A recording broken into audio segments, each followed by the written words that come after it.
আজি আকৌ কচু শাক বনায়ে থাকোঁ মই। এবাৰ মাছৰ মাথাৰ লগত বনালোঁ, এবাৰ সুতাকে বনালোঁ, এইবাৰ আকৌ শুকান মাছৰ লগত বনাম, শুকান বমলা মাছৰ লগত বনাম। এয়া কচুখিনি ধুই অলপ পানী দি দিছোঁ ইয়াত সিজিবলৈ, বইল কৰিম। এইফালে বিলাহী কাটি ল'লোঁ, জালুক কেইটামান খুন্দিলোঁ, আদা পিচি ল'লোঁ, এইফালে নহৰু, এইফালে পিঁয়াজ কাটি ল'লোঁ। এয়া বমলা মাছ দিম কৈছিলোঁ যে এয়া ধুনীয়াকৈ ধুই অলপ দেৰি তিয়াই থৈছিলোঁ, এতিয়া ফ্ৰাই কৰিব লাগিব উঠাই। হৈ গ'ল, বইল কৰি ল'লোঁ, বইল কৰি এতিয়া কাঢ়ি ল'ম। হৈ গ'ল। এইফালে এতিয়া কেৰাহী এখন পাতি ল'ম ভাজিবলৈ। তেল দি এতিয়া এই শুকান মাছকেইডোখৰ ফ্ৰাই কৰি দিম। শুকান মাছকেইডোখৰ ফ্ৰাই কৰি উলিয়াই ল'ম। এই তেলতে পিঁয়াজখিনি ভাজি দিম। মচমচীয়া হৈ গ'ল মাছখিনি ফ্ৰাই। এতিয়া ইয়াতে পিঁয়াজখিনি দি দিম।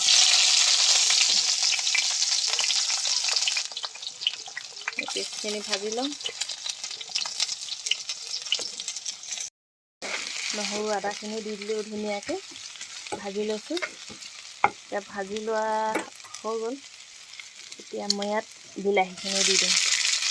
বিলাহীখিনি ধুনীয়াকৈ অকণমান কোমল হ'ব, গলি যাব।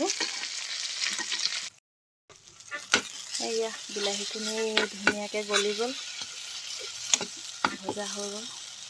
এতিয়া মই ইয়াত শাকখিনি দি দিম। শাকখিনি ইয়াত দি দিম ধুনীয়াকৈ।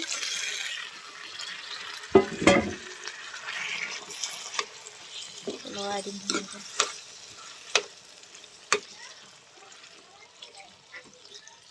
ইয়াত ধুনীয়াকৈ মিলাই ল'লোঁ বিলাহী শাকখিনি মিলাই। এতিয়া মই ইয়াত ভাজি থৈছিলোঁ যে এইখিনি শুকান মাছখিনি ইয়াত দি দিম ওপৰত।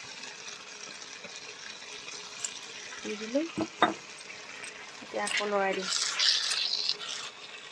শাকখিনি হৈ গৈছে। এতিয়া যে জালুক পিচি থৈছিলোঁ এই ওপৰত দি দিম।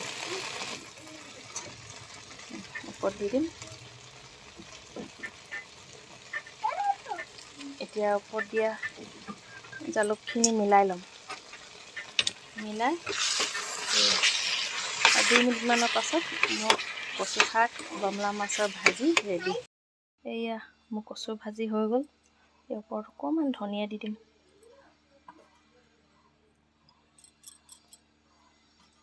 ধনিয়া দিলে গোন্ধটো অলপ ভাল লাগে মোক, সেইকাৰণে মই ধনিয়া অলপ দিছোঁ। দিলেও হয়, নিদিলেও হয়, মই কিন্তু দি ভাল পাওঁ যে দি মিলাই দিম এনেকৈ। এয়া হৈ গ'ল মোৰ কচু ভাজি।